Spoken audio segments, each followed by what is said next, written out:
Hi all. നമ്മൾ ഇതുവരെ discuss ചെയ്തിരുന്നത് എന്താണ് മോസ്ഫെറ്റിൻ്റെ ഒരു ഇക്വലൻ്റ് സർക്യൂട്ടാണ്, small signal equivalent circuit of MOSFET. അപ്പോൾ നമ്മൾ ഈ ഒരു കാര്യം ക്ലാസ്സിൽ ഡിസ്കസ് ചെയ്തതാണ്. അപ്പോൾ മോസ്ഫെറ്റിൻ്റെ ഇക്വലൻ്റ് സർക്യൂട്ട് വരയ്ക്കാൻ എല്ലാവർക്കും അറിയാം. അപ്പോൾ ഇവിടെ ഫസ്റ്റ് കാണിച്ചിരിക്കുന്നത് മോസ്ഫെറ്റിൻ്റെ ഇക്വലൻ്റ് സർക്യൂട്ടാണ് നമ്മൾ ഇതുവരെ പഠിച്ചിട്ടുള്ളത്. അപ്പോൾ ഇനി നമുക്ക് പഠിക്കാനുള്ളത്, നമുക്കറിയാം മോസ്ഫെറ്റിൻ്റെ അല്ലെങ്കിൽ ഒരു മോസ്ഫെറ്റ് ആംപ്ലിഫയറിൻ്റെ ഫ്രീക്വൻസി റെസ്പോൺസ് എങ്ങനെ പ്ലോട്ട് ചെയ്യണമെന്ന് നമുക്കറിയാം. അതിനെ 3 റീജിയൻസ് ആയിട്ട് ഡിവൈഡ് ചെയ്തിട്ടുണ്ട്. Low frequency region, mid band region, high frequency region. അതിൽ മിഡ് ബാൻഡ് റീജിയൻ്റെ സ്മോൾ സിഗ്നൽ അനാലിസിസ് നമ്മൾ സെക്കൻഡ് മൊഡ്യൂളിൻ്റെ ഫസ്റ്റ് ടോപ്പിക്കായിട്ട് കണ്ടു. ഇനി ഉള്ള ടോപ്പിക് എന്ന് പറഞ്ഞാൽ ഹൈ ഫ്രീക്വൻസി റെസ്പോൺസും അതുപോലെ ലോ ഫ്രീക്വൻസി റെസ്പോൺസും. ഈ മോസ്ഫെറ്റിൻ്റെ ഹൈ ഫ്രീക്വൻസി റെസ്പോൺസും അതുപോലെ ലോ ഫ്രീക്വൻസി റെസ്പോൺസും. അപ്പം നമുക്ക് എന്താണ് വേണ്ടത്? നമുക്കറിയാം മോസ്ഫെറ്റിൻ്റെ ഇക്വലൻ്റ് സർക്യൂട്ട് നമ്മൾ പഠിച്ചതാണ്, നമുക്കറിയാം. ഇനി നമുക്ക് ഈ ഹൈ ഫ്രീക്വൻസിയിൽ എങ്ങനെയാണ് മോസ്ഫെറ്റിനെ അനലൈസ് ചെയ്യേണ്ടതെന്നുള്ളത് നോക്കാം. അപ്പോൾ അതിന് മുമ്പായിട്ട് നമുക്ക് ഒരു കാര്യം അറിഞ്ഞിരിക്കണം. നമുക്ക് എങ്ങനെയാണ് ഒരു മോസ്ഫെറ്റിൻ്റെ ഹൈ ഫ്രീക്വൻസി ഇക്വലൻ്റ് സർക്യൂട്ട് വരയ്ക്കേണ്ടത് എന്ന് അറിഞ്ഞിരിക്കണം. അതിന് മുമ്പായിട്ട് നമ്മൾ ആദ്യമേ പറഞ്ഞതാണ്, മോസ്ഫെറ്റിൻ്റെ ഫ്രീക്വൻസി റെസ്പോൺസ് പ്ലോട്ട് ചെയ്യുമ്പോൾ മിഡ് ബാൻഡ് റീജിയനിൽ ഗെയിൻ എന്തായിരിക്കും? കോൺസ്റ്റൻ്റ് ആയിരിക്കും. ലോ ഫ്രീക്വൻസി റീജിയൻ ആകുമ്പോൾ എന്താ? ഗെയിൻ റെഡ്യൂസ് ചെയ്യും. അതുപോലെ ഹൈ ഫ്രീക്വൻസി റീജിയനിൽ ഗെയിൻ റെഡ്യൂസ് ചെയ്യും. അപ്പോൾ അതിൻ്റെ റീസൺസ് പറഞ്ഞത് എന്താണ്? ലോ ഫ്രീക്വൻസി റീജിയനിൽ ഗെയിൻ കുറയാനുള്ള റീസൺ എന്താണ്? Due to the effect of coupling capacitors and bypass capacitors എന്ന് പറഞ്ഞു ലോ ഫ്രീക്വൻസി റീജിയനിൽ. But in high frequency region it is due to the effect of internal capacitances or parasitic capacitances of MOSFET. അതായത് നമ്മൾ പറഞ്ഞത് മോസ്ഫെറ്റിൻ്റെ internal capacitance അതിൻ്റെ effect മൂലമാണ് ആ ഒരു ഹൈ ഫ്രീക്വൻസി റീജിയനിൽ ഗെയിൻ കുറയുന്നത്. ഈ പറയുന്ന കാര്യങ്ങൾ ഈ കാര്യങ്ങൾ പറയുമ്പോൾ ശ്രദ്ധിക്കേണ്ടത് ആ ഒരു ഫ്രീക്വൻസി റെസ്പോൺസാണ്. നിങ്ങളുടെ മൈൻഡിലേക്ക് വരേണ്ട ഒരു ഫ്രീക്വൻസി റെസ്പോൺസാണ്. അപ്പോൾ അതിൻ്റെ റീജിയൻസ് നോക്കുക. 3 റീജിയൻസാണ്: low frequency, mid band and high frequency region. അപ്പോൾ ലോ ഫ്രീക്വൻസി റീജിയനിലും ഹൈ ഫ്രീക്വൻസി റീജിയനിലും ഗെയിൻ കുറവാണ്. അപ്പോൾ ഇവിടെ നമുക്ക് അനലൈസ് ചെയ്യാനുള്ളത് ഹൈ ഫ്രീക്വൻസി റീജിയനാണ്. അപ്പോൾ ആ റീജിയനിൽ എന്താണ് സംഭവിക്കുന്നത്? ഗെയിൻ കുറയുന്നുണ്ട്. Gain decreases due to the effect of internal capacitances or otherwise we can call it as parasitic capacitances.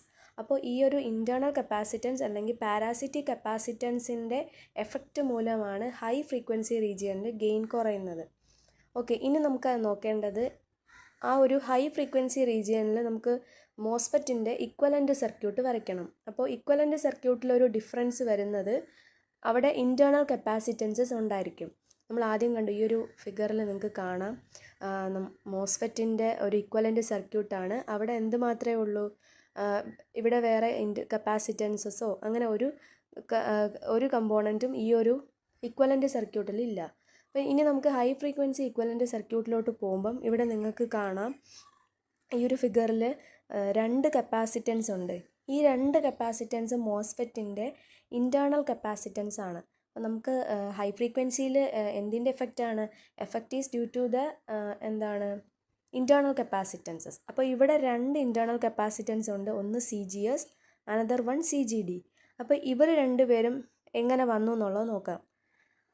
Total നമുക്ക് മോസ്ഫെറ്റിനുള്ളത് 5 ഇൻറ്റേർണൽ കപ്പാസിറ്റൻസസ് ആണ്.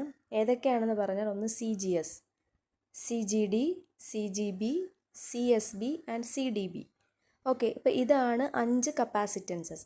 പക്ഷേ ഗേറ്റ് മൂലമുള്ളത് നോക്കിയേ. ഗേറ്റ് സ്റ്റാർട്ട് ചെയ്യുന്നത് എത്ര എണ്ണം ഉണ്ട്? CGS, CGD, CGB. ഈ 3 എണ്ണമാണ് ഗേറ്റ് സ്റ്റാർട്ട് ചെയ്തിട്ടുള്ള 3 കപ്പാസിറ്റൻസസ്. പിന്നെ ഉള്ളത് 2 എണ്ണം, 3 എണ്ണം ബോഡിയുമായിട്ട് റിലേറ്റഡ് ആയിട്ടുള്ള കപ്പാസിറ്റൻസ് ഉണ്ട്.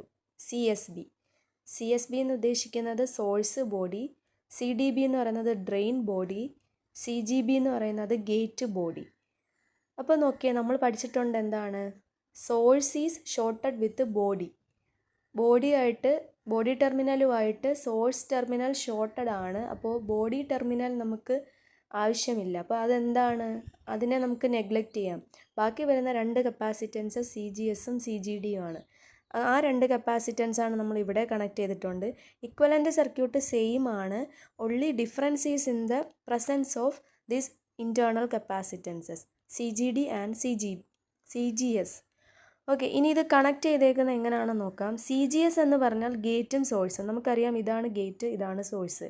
ഇൻ ബിറ്റ്വീൻ കണക്ട് ചെയ്തേക്കുന്ന കപ്പാസിറ്റൻസ് ആണ് CGS. ഓക്കെ, ഇനി CGD എന്ന് പറഞ്ഞാൽ ഗേറ്റും ഡ്രെയിനും അതിന് ഇടയ്ക്കായിട്ട് കണക്ട് ചെയ്തേക്കുന്ന കപ്പാസിറ്റൻസ് ആണ് CGD. അപ്പോൾ അത് നമ്മളിവിടെ കണക്ട് ചെയ്തു. അപ്പോൾ ഇങ്ങനെയാണ് നമുക്കൊരു മോസ്ഫെറ്റിൻ്റെ high frequency equivalent circuit plot ചെയ്യേണ്ടത്. നമ്മൾ ആ ഒരു സർക്യൂട്ട് വരയ്ക്കേണ്ടത് ഇങ്ങനെയാണ്, CGS ആൻഡ് CGD. അപ്പോൾ നമ്മൾ ആദ്യം കണ്ട ഇതാണ് മോസ്ഫെറ്റ്, നമ്മൾ ഇതുവരെ പഠിച്ചിട്ടുള്ള മോസ്ഫെറ്റിൻ്റെ ഇക്വലൻ്റ് സർക്യൂട്ട്. പക്ഷേ ഹൈ ഫ്രീക്വൻസി ഇക്വലൻ്റ് സർക്യൂട്ട് ആകുമ്പോൾ നമുക്ക് ഇൻറ്റേർണൽ കപ്പാസിറ്റൻസ് ആയ CGSഉം CGDയും വരുന്നുണ്ട്. ആ CGSഉം CGDയും നമ്മൾ ഇതുപോലെ കണക്ട് ചെയ്യും. ഗേറ്റിനും സോഴ്സിനും ഇടയിലായിട്ടുള്ളത് CGS, ഗേറ്റിനും ഡ്രെയിനിനും ഇടയ്ക്കുള്ള കപ്പാസിറ്റൻസ് ആണ് CGD. അപ്പോൾ എന്താണ്, ഇങ്ങനെയാണ് നമുക്ക് മോസ്ഫെറ്റിൻ്റെ ഹൈ ഫ്രീക്വൻസി ഇക്വലൻ്റ് സർക്യൂട്ട് വരയ്ക്കേണ്ടത്. ഇനി അടുത്തത് പഠിക്കാനുള്ളത് CS ആംപ്ലിഫയറിൽ ഹൈ ഫ്രീക്വൻസി റെസ്പോൺസ് എങ്ങനെയാണെന്നുള്ളതാണ്.